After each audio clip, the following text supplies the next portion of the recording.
Well, first of all, just to close out on the Kurds have lived in this region, in this northern Syria, southern Turkey, northwestern Iraq, southwestern Iran, if I'm remembering my picture of the Middle East correctly. They've lived in this region for quite some time. They have, back when it was the Ottoman Empire, they were semi-autonomous. That all got carved up after World War I, and the Kurds got screwed. And they have fought on our side, and it wasn't, in the news they're talking about the Kurds fighting side by side with Americans. No, we've been providing air support, we've been providing weapons, we've been providing logistics, but our soldiers have not been fighting. Our soldiers did not fight ISIS. The Kurds lost between 10 and 15,000 people killed in action against ISIS. They captured more than 90,000 ISIS fighters who are now in 5 detention camps that they control.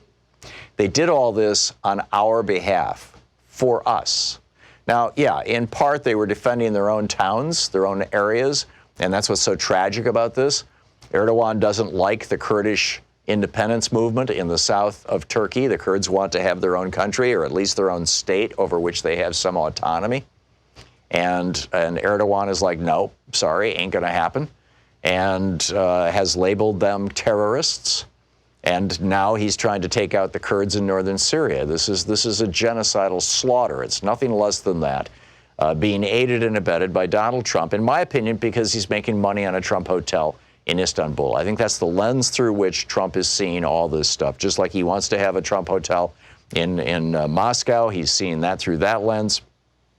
You'll recall when the first time he visited Kim Jong-un in North Korea, he talked about how, Pyongyang, and for that matter, the seacoast, he said there's this huge undeveloped seacoast in North Korea that could be turned into huge resorts, with Trump's name on them. I mean, it's all about Donald Trump making money.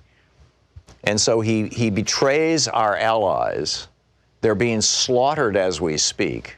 American soldiers have been told to stand down.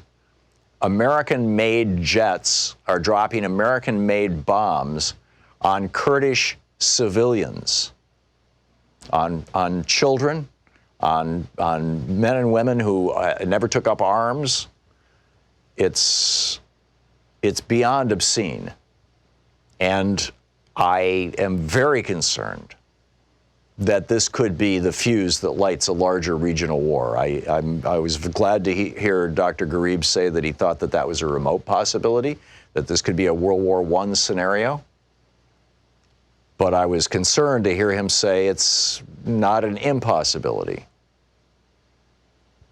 Particularly if Iran gets into this, if Russia gets into this, if NATO gets into this. Turkey is a NATO power.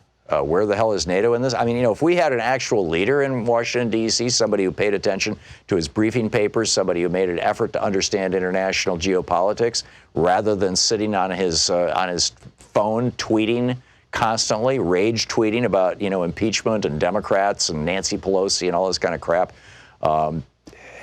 we could have averted a slaughter. And we could have, kept ISIS bottled up, essentially. And as I've said many times, I'm not a fan of the United States, military involvement anywhere. But this was not U.S. forces fighting. This was U.S. forces purely. I mean, we at the peak we had 2,600 soldiers in Syria. They've been drawn down to a little over 1,000 right now.